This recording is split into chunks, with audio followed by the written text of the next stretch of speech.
जय भोले की हर हर महादेव बम बम भोले।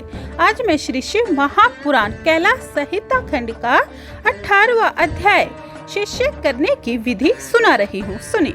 सोनक जी बोले, इस परम रहस्य को सुनकर वामदेव जी ने महेश्वर के पुत्र से क्या कहा।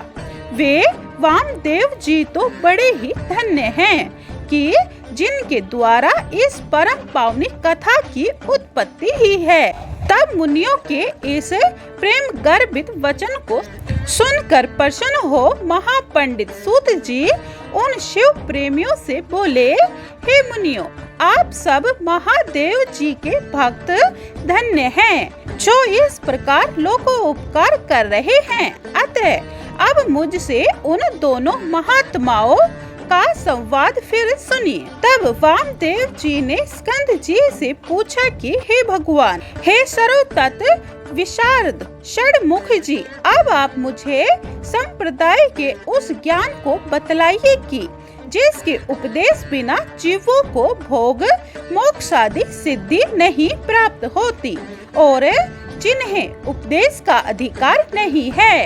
इनके शौर कर्म और स्नान इस प्रकार क्यों है, वह कह कर आप मेरा संशय दूर कीजिए। यह सुनकर स्कंद जी बोले, हे वामदेव जी, अब मैं एक परम गुप्त तत्व आपसे कहता हूँ, ध्यान देकर सुनो।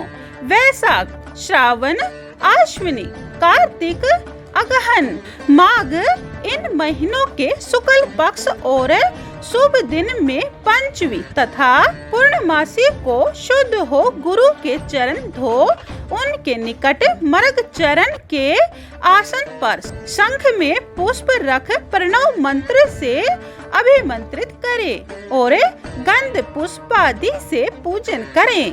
दीपक दिखा मुद्रा से रक्षा कर कवच मंत्र से आच्छादित करें। फिर अर्घ के विधान से उत्तम मंडल कर उसे सुगंधित पुष्पों से पूजें। आधार को शोधे और फिर उस पर शुद्ध घट रख उसे सूत से लपेट कर उसमें सुगंधित जल भरें। फिर पीपल, पीखम, जामुन, आम, बड़ इन पांचों की छाल और इन्हीं पांचों के पत्ते और हाथी, घोड़े, रथ, बाम्बी और नदी के संगम स्थान की मिट्टी में सुगंधित मिलाकर उस कलश पर लेपन करें। फिर सब आम के पत्ते, कुश का अग्र, नारियल और फूल मिला इस प्रकार सब वस्तुओं से उस घट को अलंकृत करें। उस घट में पंचरत्न डालें और पंचरत्न न हो तो भक्ति सहित उसमें सुवर्ण ही डाल देवें। फिर नीलमणि के सुवर्ण, मूंगा और गोमेद इन 5 रत्नों को लें। नम्रलष्टक का उच्चारण करते हुए अंत में ग्लूमु ऐसा उच्चारण करते हुए प्रेम पूर्वक सविधि पूजन करें।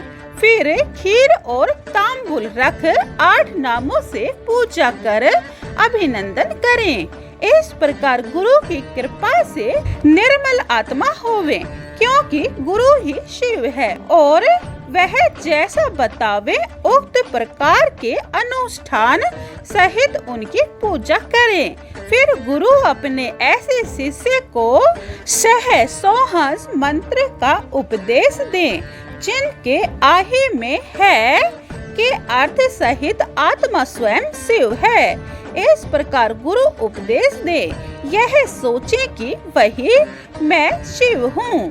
फिर वह शिष्य को भस्म कर परोक्ष ज्ञान दे और सादर उनका तात्पर्य इस प्रकार 22 वाक्यों में समझावे। 28वां अध्याय समाप्तम। जय भोले की 29वां अध्याय योग पट वर्ण। सुनिए। स्कंद जी बोले, तब गुरु जी इस प्रकार कहे कि पहला, मैं ब्रह्मा हूँ। दूसरा, वह तू है। तीसरा, आत्मा ही ब्रह्मा है। चौथा, सारा जगत ईश्वर से अधिष्ठित है। पांचवा, मैं ही प्राण हूँ। छठा, आत्मा ही ज्ञान है। सातवां प्रज्ञानात्मक अर्थात जो यहाँ। आठवां विरित अविसित वह पर है।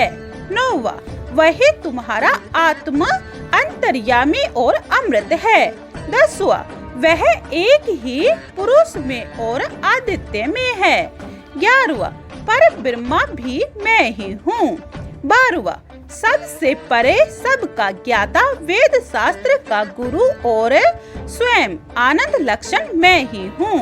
13वां वह एक सर्वभूतों के हृदय में मैं ही हूँ।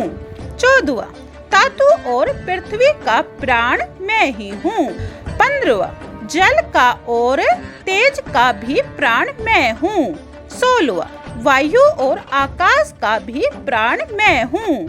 17वां त्रिगुण का भी प्राण मैं हूँ। 18वां सर्वात्मक एक आदित्य मैं हूँ। 19वां यह सब कुछ ब्रह्म रूप ही है। 20वां मैं सभी मुक्त स्वरूप हूँ। 21वां जो यह है वही मैं हूँ और हंस भी मैं ही हूँ।